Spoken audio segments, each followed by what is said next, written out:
नमस्कार, मैं Nagendra Singh, lecturer applied chemistry, Rajesh Pilot government polytechnic college Dausa. आज हम फर्स्ट सेम में जो अप्लाइड केमिस्ट्री का टॉपिक है कोरोजन संचारण में संचारण का विद्युत रासायनिक सिद्धांत, थ्योरी ऑफ इलेक्ट्रोकेमिकल कोरोजन को पढ़ेंगे। इसको नम संचारण भी कहते हैं, वेट कोरोजन भी कहते हैं। विद्युत अपघट की उपस्थिति में धातु का ऑक्सीकरण अपचयन द्वारा संचारण नम संचारण कहलाता है।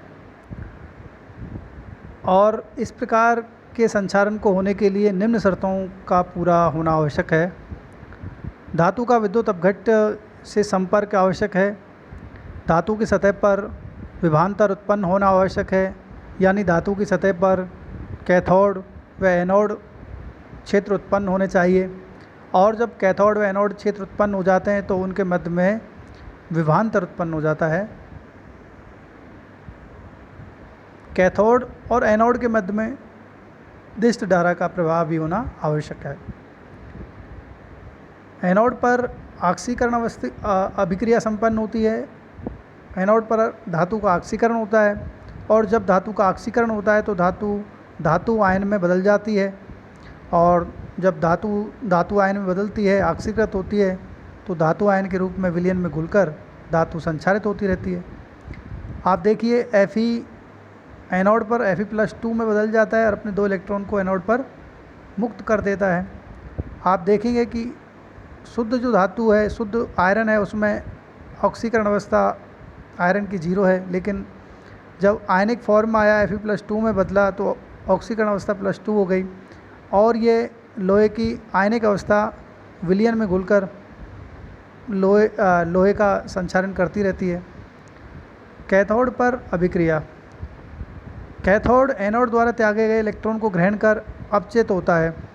कैथोड पर अपचयन होता है, और जब भी अपचयन होता है तो वहाँ धातु का संचारण नहीं होता है। तो ध्यान रखने वाली बात यह है कि एनोड पर हमेशा धातु का संचारण होगा और एनोड पर हमेशा ऑक्सीकरण होगा, लेकिन कैथोड पर इलेक्ट्रॉन को ग्रहण किया जाता है, यानी इलेक्ट्रोड पर अपचयन होता है, और जब अपचयन होता है तो संचारण नहीं होता है। कैथोड पर 2 तरह का माध्यम हो सकता है। यदि अम्लीय माध्यम हो तो अम्लीय माध्यम में उपस्थित प्रोटॉन इन इलेक्ट्रॉन को ग्रहण कर हाइड्रोजन गैस बनाते हैं और कैथोड पर हाइड्रोजन गैस मुक्त होती है। यदि क्षारीय उदासीन माध्यम होता है तो ऑक्सीजन और H2O इलेक्ट्रॉन मिलकर हाइड्रोक्साइड आयन बनाते हैं, और ये हाइड्रोक्साइड आयन धातु आयन के साथ मिलकर धातु हाइड्रोक्साइड बनाते हैं। विद्युत रासायनिक सिद्धांत जो है उससे जो संचारण होता है वो कई तरह से होता है, तो हम एक एक को पढ़ते हैं। गैल्वेनिक संचारण। इस प्रकार के संचारण में जब भिन्न भिन्न 2 धातुएं आपस में या किसी माध्यम से एक दूसरे के संपर्क में आती हैं तो एक धातु एनोड तथा दूसरी धातु कैथोड की तरह कार्य करती है। जिस धातु का इलेक्ट्रोड विभव उच्च होता है वो धातु एनोड की तरह कार्य करती है, और जिस धातु का इलेक्ट्रोड विभव निम्न होता है वो कैथोड की तरह कार्य करती है, जिससे गैल्वेनिक सेल का निर्माण हो जाता है, तथा इस प्रकार से होने वाला संचारण गैल्वेनिक सेल संचारण कहलाता है। जब गैल्वेनिक सेल का निर्माण होता है तो ये आवश्यक है कि एनोड व कैथोड एक दूसरे से संपर्क में रहें, चाहे वो विद्युत अपघट के माध्यम से रहें या किसी अन्य माध्यम से। यदि कैथोड व एनोड जब एक दूसरे से संपर्क में होते हैं और गैल्वेनिक सेल का निर्माण होता है तो इनके मध्य में दिष्ट धारा प्रभावित होती है। विद्युत रासायनिक श्रेणी। जब धातुओं को इलेक्ट्रोड विभव के घटते क्रम में व्यवस्थित किया जाता है तो प्राप्त श्रेणी विद्युत रासायनिक श्रेणी कहलाती है। श्रेणी के शीर्ष पर उपस्थित धातु अधिक सक्रिय व एनोड की तरह कार्य करती है, तथा एनोड का ऑक्सीकरण होता है, और जब एनोड का ऑक्सीकरण होता है तो एनोड पर धातु का संचारण होता है। श्रेणी में नीचे आने वाली धातुओं की सक्रियता कम होती है तथा कैथोड की तरह कार्य करती है। तो आपने जिंक और कॉपर डैनियल सेल देखा होगा, उसमें जिंक जो धातु होती है वो अधिक सक्रिय होती है और कॉपर धातु कम सक्रिय होती है। तो जिंक एनोड की तरह कार्य करती है, जबकि कॉपर जो होता है वो कैथोड की तरह कार्य करता है। दूसरा जो संक्षारण है वो सांद्रता सेल संक्षारण। जब एक ही धातु की सतह पर दो अलग अलग सांद्रता के क्षेत्र बन जाते हैं तो ऐसी स्थिति में धातु की सतह पर एनोड व कैथोड के क्षेत्र बन जाते हैं। इस प्रकार होने वाला संचारण सांद्रता सेल संचारण कहलाता है। यानी इसमें जो एनोड व कैथोड क्षेत्र बनते हैं वो धातु की सतह पर अलग अलग सांद्रता उत्पन्न होने के कारण बनते हैं। कम सांद्रता वाला क्षेत्र एनोड तथा अधिक सांद्रता वाला क्षेत्र कैथोड की तरह कार्य करता है। संचारण हमेशा एनोड पर होता है, यानी जहाँ कम सांद्रता होती है वहाँ पर हमेशा संचारण होता है। आप देखिए सांद्रता सेल संचारण कई प्रकार का होता है। यदि हम पहले प्रकार को देखें तो ऑक्सीजन सांद्रता सेल संचारण। धातु की सतह पर ऑक्सीजन की सांद्रता में भिन्नता के कारण एनोड व कैथोड का निर्माण हो जाता है और इस प्रकार जो संचारण होता है वो ऑक्सीजन सांद्रता सेल संचारण कहलाता है। धातु की वह सतह जो धूल, मिट्टी, पानी, बूंद के द्वारा ढकी रहती है तथा जहाँ ऑक्सीजन की मात्रा कम होती है वह क्षेत्र एनोड की तरह कार्य करता है तथा जो खुली हुई सरफेस होती है, खुली हुई सतह होती है वो कैथोड की तरह कार्य करती है। तो धूल मिट्टी के जो नीचे का हिस्सा है या धातु का वह पार्ट जो धूल मिट्टी से ढका हुआ है वो एनोड की तरह कार्य करेगा, क्योंकि वहाँ ऑक्सीजन की सांद्रता कम है और कम सांद्रता वाली जगह एनोड की तरह कार्य करती है और जो एनोड की तरह कार्य करेगा तो वहाँ पर धातु का संचारण होगा। तो इस प्रकार का जो संचारण है वो ऑक्सीजन सांद्रता सेल संचारण कहलाता है। आप चित्र और अभिक्रिया के माध्यम से इसको समझ सकते हैं। ये आयरन का एक टुकड़ा है, इसके ऊपर धूल मिट्टी की एक परत जमी हुई है। तो धूल मिट्टी की जो परत है वो वाला हिस्सा एनोड की तरह कार्य कर रहा है, यानी वहाँ पर जो आयरन है वो आयरन के आयन में बदल रहा है, यानी Fe+2 में बदलते हुए इलेक्ट्रॉन मुक्त कर रहा है। लेकिन धातु का शेष पार्ट कैथोड की तरह कार्य करता है।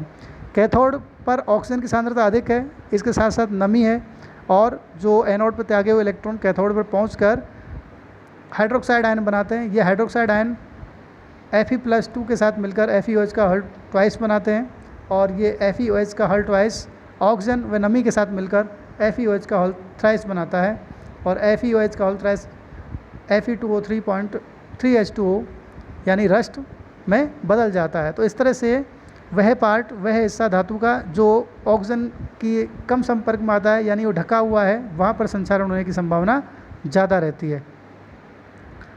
गर्त संचारण।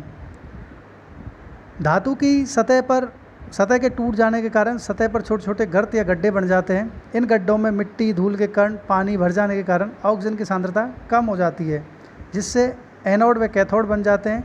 और ये जो धूल मिट्टी के कण, पानी भर जाने के कारण जो गर्त है वहाँ पर ऑक्सीजन की सांद्रता कम हो जाती है, यानी धातु की सतह ऑक्सीजन के कम मात्रा में संपर्क आती है। तो ऐसे में ये जो गर्त वाला पार्ट है, गर्त वाला हिस्सा है वो एनोड की तरह कार्य करता है तथा धातु का शेष जो पार्ट है, रिमेनिंग पार्ट, वो कैथोड की तरह कार्य करता है। तो इस प्रकार जो संचारण होता है वो गर्त संचारण कहलाता है, यानी गर्त बनने के कारण संचारण जो होता है वो गर्त संचारण कहलाता है। आप एनोड व कैथोड पर होने वाली अभिक्रियाओं को देख सकते हैं। ये एक धातु की सतह है जिस पर एक गर्त बना हुआ है और गर्त पर धूल, मिट्टी और नमी के कारण गर्त को पूरी तरह से ढक लिया है। इस कारण गर्त पर ऑक्सीजन की सांद्रता धातु की अन्य सतह की तुलना में बहुत कम है, इसलिए ये गर्त वाला हिस्सा एनोड की तरह कार्य करता है और इस एनोड पर धातु का संचारण होता है। एनोड पर Fe+2 में बदल जाता है, अपने 4 इलेक्ट्रॉन को मुक्त कर देता है। 2 Fe के एटम Fe+2 में बदल जाते हैं और 4 इलेक्ट्रॉन को रिलीज़ करते हैं। कैथोड पर ऑक्सीजन नमी के साथ मिलकर और इन इलेक्ट्रॉन के साथ मिलकर हाइड्रोक्साइड आयन बनाती है। ये हाइड्रोक्साइड आयन Fe+2 के साथ मिलकर FeOH का हल ट्वाइस बना लेते हैं, फेरस ऑक्साइड बना लेते हैं और ये FeOH का हल ट्वाइस नमी और ऑक्सीजन के साथ मिलकर फेरिक हाइड्रोक्साइड बना लेते हैं। ये फेरिक हाइड्रोक्साइड कन्वर्ट होकर Fe2O3.3H2 यानी रस्ट में बदल जाता है, जंग में बदल जाता है, जो कि लाल भूरे रंग का पदार्थ होता है। इस तरह से धातु की सतह पर गर्त बनने के कारण ऑक्सीजन की सांद्रता में परिवर्तन आ जाता है, क्योंकि गर्त धूल, मिट्टी, रेत के कण के द्वारा ढक जाती है और जब ऑक्सीजन की सांद्रता में परिवर्तन आता है तो एनोड व कैथोड दो अलग अलग क्षेत्र बन जाते हैं और अलग अलग क्षेत्र बनने के कारण इस तरह से धातु का संचारण होता है। अब हम संचारण से बचाव को पढ़ते हैं। धातु को जल व वायु के संपर्क से यदि हम रोक दें तो निश्चित तौर से धातु को संचारण से बचाया जा सकता है। यदि धातु की सतह शुष्क रहेगी और धातु वायु में उपस्थित ऑक्सीजन के संपर्क में नहीं आएगी तो धातु का संचारण नहीं होगा, क्योंकि आपने देखा कि धातु के संचारण के लिए जिम्मेदार ऑक्सीजन व नमी होती है। ऑक्सीजन धातु को धातु ऑक्साइड में बदलती है, वहीं नमी इसके लिए विद्युत अपघट्ट उपलब्ध करवाती है। यदि हम धातु से बने हुए उपकरणों की डिजाइन का उपयुक्त डिजाइन का चयन करें तो निश्चित तौर से संचारण से बचा जा सकता है। धातु उपकरण व वस्तु बनाते समय उसमें आवश्यक है कि अधिक कोण, मोड़, नुकीले अंश कम से कम होने चाहिए। इसके साथ साथ L, T, W, M, AB आदि संरचनाओं के स्थान पर गोल किनारे होना चाहिए। ऐसा इसलिए आवश्यक है क्योंकि आपने देखा कि इस तरह की जो संरचनाएं धातु से बनती हैं वहाँ धूल मिट्टी के कारण नमी के एकत्रित होने की संभावनाएं बहुत अधिक हो जाती हैं और इसलिए एनोड व कैथोड क्षेत्र बनने की संभावना बढ़ जाती है और यहाँ सांद्रता सेल संचारण होने की संभावना भी बढ़ जाती है। तो इसलिए कोशिश ये की जाती है कि ये जो किनारे होते हैं वो तीखे ना होकर अधिक कोण वाले ना होकर गोल हों, जिससे धूल मिट्टी के कण वहाँ पर रुके नहीं और संचारण से बचा जा सके। गैल्वेनिक सेल के निर्माण को रोकने के लिए एक ही धातु का उपयोग करें। यदि दो धातुओं का उपयोग आवश्यक हो तो ऐसी धातुओं का उपयोग करें जिनके विद्युत विभवांतर कम हो। हमको कोशिश ये करनी चाहिए कि किसी भी तरह से कोई भी गैल्वेनिक सेल का निर्माण नहीं हो और गैल्वेनिक सेल के निर्माण को रोकने के लिए अधिक से अधिक हमको एक ही धातु का उपयोग करना चाहिए। यदि ऐसी अवस्था उत्पन्न हो जाए जब हमको दो या दो से अधिक धातुओं का एक साथ उपयोग करना होता है, उनके संपर्क में लाते हुए उपयोग करना होता है, तो ऐसी अवस्था में हम उन धातुओं का उपयोग करें जो कि इलेक्ट्रोकेमिकल सीरीज में पास आएँ, उनके विद्युत विभव में विभवांतर में कम हो, विद्युत विभव में अंतर कम हो। तो ऐसे में गैल्वेनिक सेल का निर्माण नहीं होगा और गैल्वेनिक सेल का निर्माण नहीं होगा तो एनोड और कैथोड क्षेत्र नहीं बनेंगे और उनके बीच में दिष्ट धारा प्रवाहित नहीं होगी, तो संचारण भी नहीं होगा।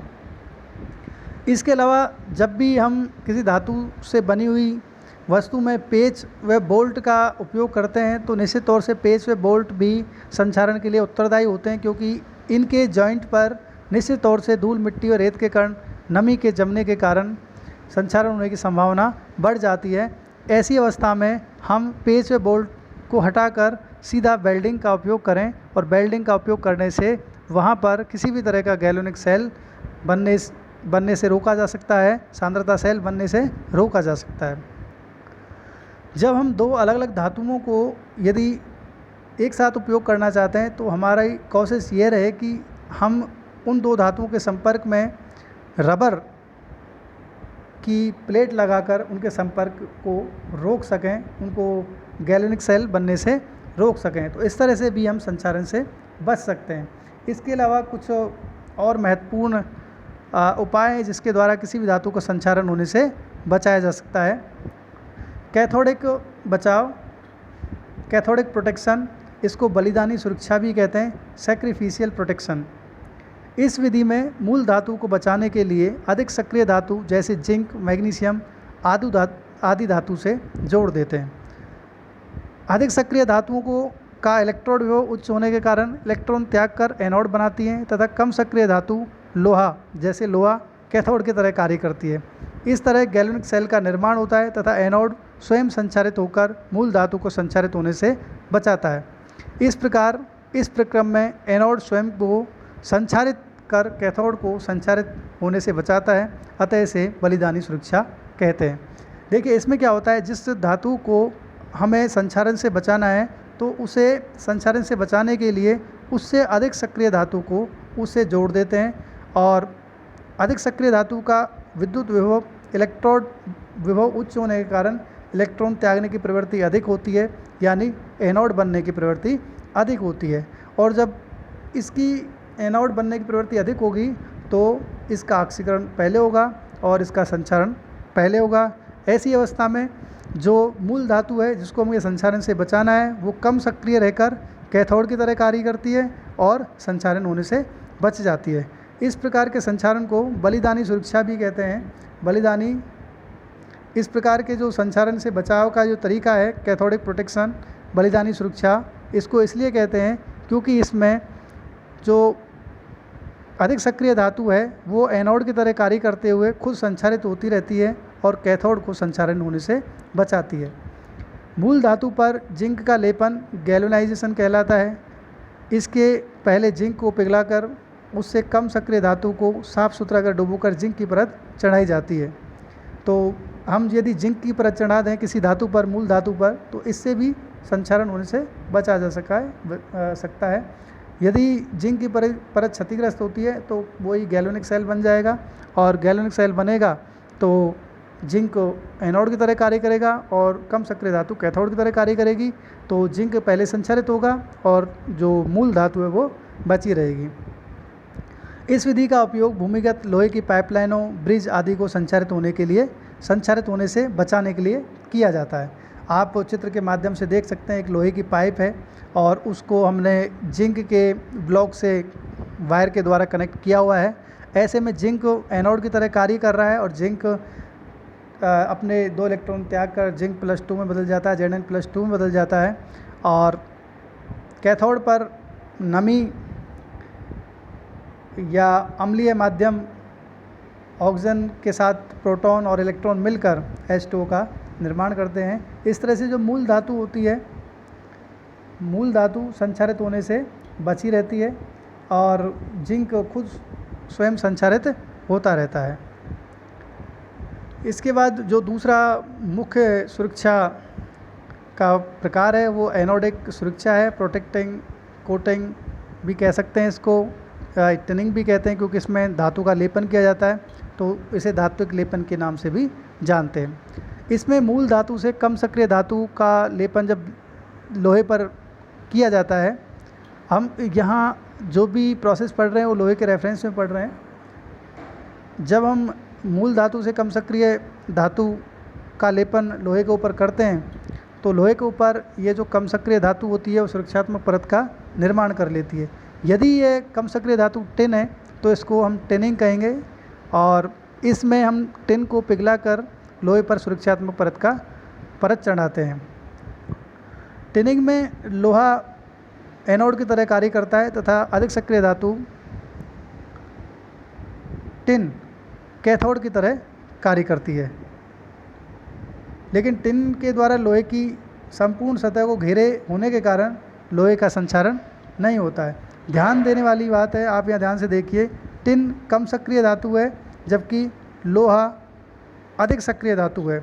टिन यहाँ पर कैथोड की तरह कार्य कर रहा है और लोहा एनोड की तरह कार्य कर रहा है, लेकिन यहाँ पर टिन के द्वारा लोहे की संपूर्ण सतह को ढका हुआ है और संपूर्ण सतह को ढका हुआ होने के कारण लोहे का संचारण नहीं हो पाता क्योंकि संचारण के लिए नमी, ऑक्सीजन लोहे तक पहुँच नहीं पाती है और संचारण से बचाव होता रहता है। लेकिन यह जो प्रोटेक्शन होता है ये तब तक ही प्रभावी है जब तक कि लोहा टिन द्वारा पूर्णतः ढका रहे। लेकिन यदि टिन की रक्षक परत किसी भी कारण से लोहे की सतह से टूट जाए, वह स्थान एनोड व टिन वाला क्षेत्र कैथोड की तरह कार्य करते हुए लोहे को संचारित करता रहेगा। जैसे ही टिन की जो सुरक्षात्मक परत है वो टूट जाएगी तो लोहे की सतह सीधे वायुमंडल के संपर्क में आ जाती है और लोहे की सतह जब वायुमंडल के संपर्क में आती है तो एनोड की तरह कार्य करने लग जाती है और वहाँ पर लोहे का संचारण होता रहता है। तो आप देख सकते हैं यदि लोहे की जो परत है वो टिन के द्वारा कंप्लीट ढकी हुई है तब तक संचारण नहीं होगा, लेकिन जैसे ही इसकी सतह टूटेगी तो टूटा वाला पार्ट है जो ऑक्सीजन के संपर्क में आएगा वो वहाँ आयरन एनोड की तरह कार्य करेगा और रिमेनिंग पार्ट जो टिन है, रिमेनिंग पार्ट है जहाँ टिन की लेयर हो रही है, टिन है, वो खुद कैथोड की तरह कार्य करेगा। तो ऐसे में एनोड पर धातु का संचारण होना स्टार्ट हो जाता है। धन्यवाद।